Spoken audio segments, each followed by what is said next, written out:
परीक्षक एवं महालेखा परीक्षक यह संवैधानिक निकाय सरकारी व्यय पर अंकेक्षण के माध्यम से नियंत्रण रखता है।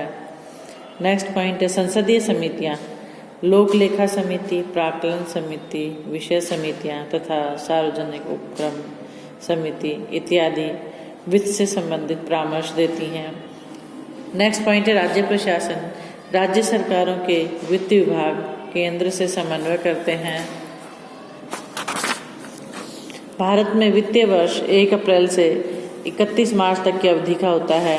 प्रति वर्ष केंद्र सरकार तथा राज्य सरकारें अपना अपना बजट विधानमंडल में स्वीकृत कराने के पश्चात व्यय करने तथा कर एकत्रीकरण की अनुमति प्राप्त करती हैं।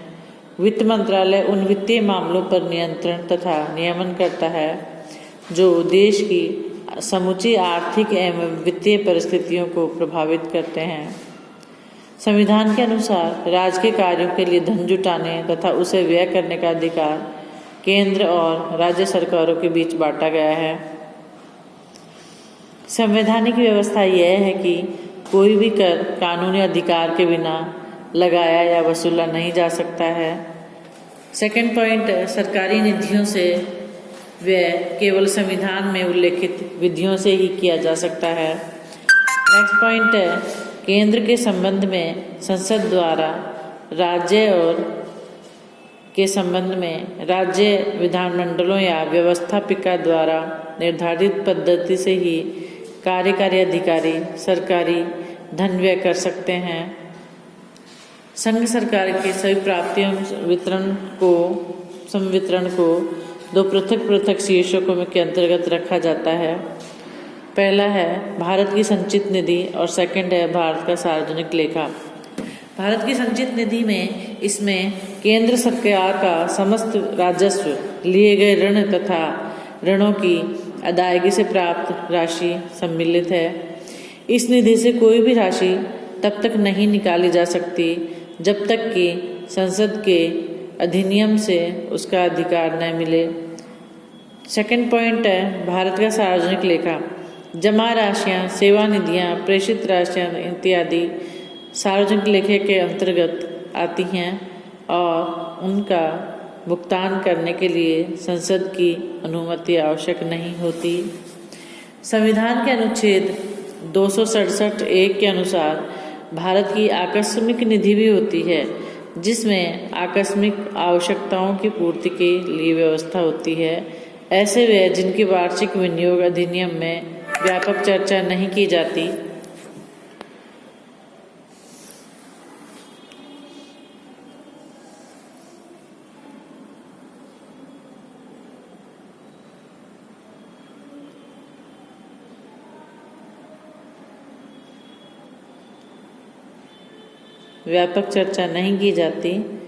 जिसमें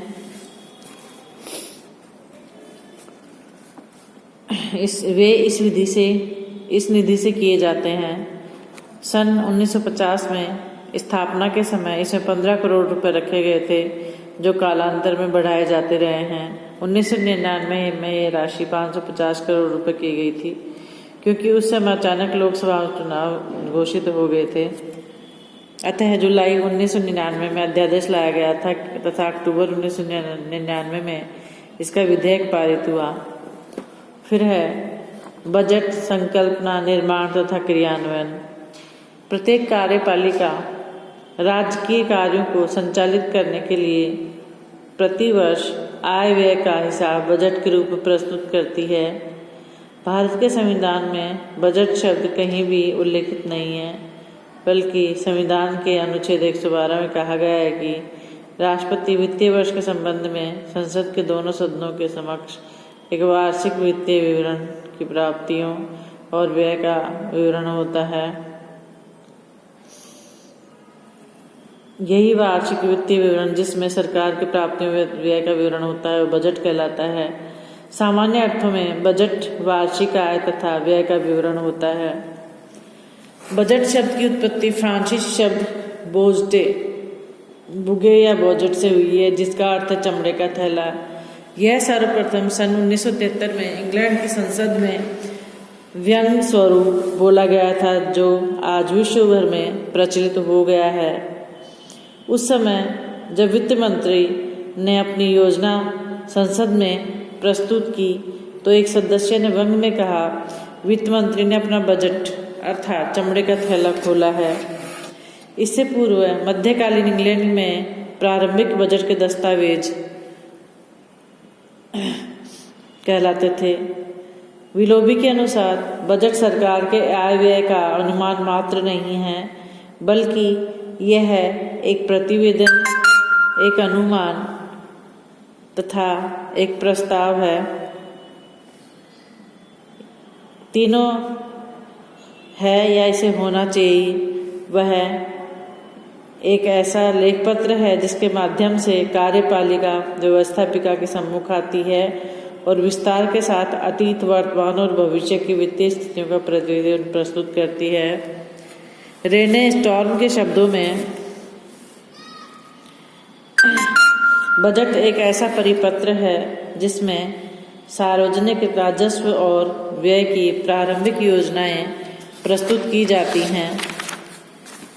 जे के द्वारा दी गई परिभाषा के अनुसार बजट संपूर्ण प्राप्तियों तथा अनुमानों की एक स्थूल रूपरेखा है, जिसमें कुछ प्राप्तियों को संग्रहित करने तथा कुछ को व्यय करने का आदेश होता है।